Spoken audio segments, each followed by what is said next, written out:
Hello friends, एक बार फिर से स्वागत है आपका हमारे चैनल अनलिमिटेड स्टोरी पर।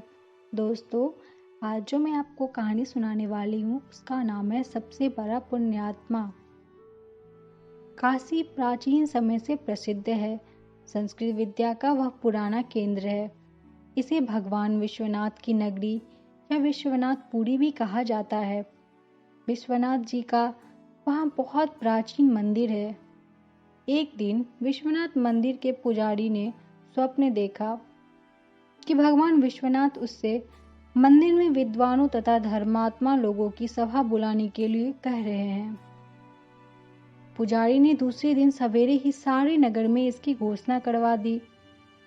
काशी के सभी विद्वान, साधु और अन्य पुण्यात्मा दानी लोग भी गंगा जी में स्नान करने मंदिर में आए। सबने विश्वनाथ जी को जल चढ़ाया, प्रदक्षिणा की और सभा मंडप में तथा बाहर खड़े हो गए। उस दिन मंदिर में बहुत भीड़ थी। सबके आ जाने पर पुजारी ने सबसे अपना स्वप्न बताया। सब लोग हर हर महादेव की ध्वनि करके शंकर जी की प्रार्थना करने लगे। जब भगवान की आरती हो गई, घंटे घड़ियाल के शब्द बंद हो गए और सब लोग प्रार्थना कर चुके, तब सबने देखा कि मंदिर में अचानक खूब प्रकाश हो गया है। भगवान विश्वनाथ की मूर्ति के पास एक सोने का पात्र पड़ा था जिस पर बड़े बड़े रत्न जड़े हुए थे। वो रत्नों की चमक से मंदिर प्रकाशमय हो गया था। पुजारी ने वह रत्न जड़ित स्वर्ण पत्र उठा लिया। उस पर हीरे के अक्षरों में लिखा था, सबसे बड़े दयालु और पुण्यात्मा के लिए यह विश्वनाथ जी का उपहार है। पुजारी जी बड़े त्यागी और सच्चे भगवान भक्त थे। उन्होंने वह पत्र उठाया और सबको दिखाया। वे बोले, प्रत्येक सोमवार को यहाँ विद्वानों की सभा होगी। जो सबसे बड़ा पुण्यात्मा और दयालु होगा उसे यह स्वर्ण पत्र दिया जाएगा। देश में चारों तरफ यह खबर फैल गई। दूर दूर से तपस्वी, त्यागी, व्रत करने वाले, दान करने वाले लोग काशी आने लगे। एक साधु ने कई महीने लगातार चंद्रायन का व्रत किया था। वे उस स्वर्ण पात्र को लेने आए, लेकिन जब स्वर्ण पात्र उन्हें दिया गया तो उनके हाथ में जाते ही वह मिट्टी का हो गया। उसकी ज्योति नष्ट हो गई। लज्जित होकर उन्होंने स्वर्ण पात्र लौटा दिया। पुजारी के हाथ में जाते ही वह फिर सोने का हो गया और उसके रत्न चमकने लगे। एक धर्मात्मा ने बहुत से विद्यालय बनाए थे, कई स्थानों पर सेवाश्रम चलाते थे।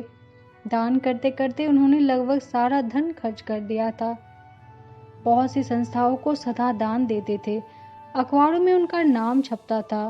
वे भी स्वर्ण पात्र लेने आए, किंतु उनके हाथ में भी जाकर मिट्टी का हो गया। पुजारी ने उनसे कहा, आप पद, मान या यश के लोभ से दान करते जान पड़ते हैं। नाम की इच्छा से होने वाला दान सच्चा दान नहीं है।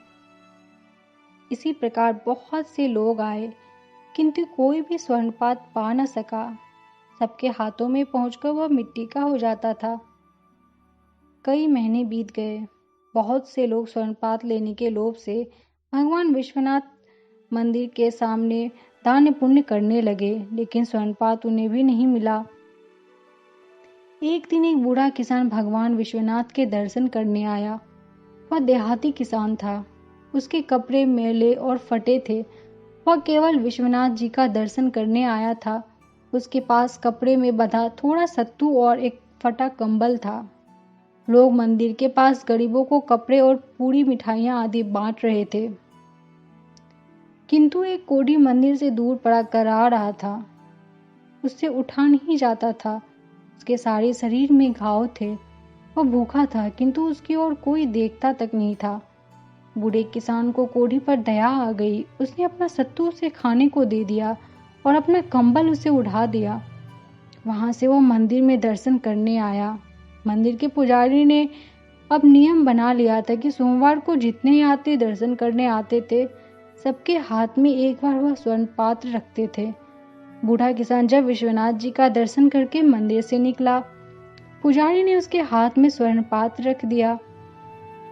उसके हाथ में जाते ही स्वर्ण पात्र में जड़े रत्न दोगुने प्रकाश से चमकने लगा। सब लोग बूढ़े की प्रशंसा करने लगे। पुजारी ने कहा, जो निर्लोभ है, दीनों पर दया करता है, जो बिना किसी स्वार्थ के दान करता है और दुखियों की सेवा करता है, वही सबसे बड़ा पुण्यात्मा है। तो दोस्तों, कैसी लगी ये कहानी? अच्छी लगी हो तो इसे लाइक करें और मेरे चैनल को सब्सक्राइब करें। धन्यवाद।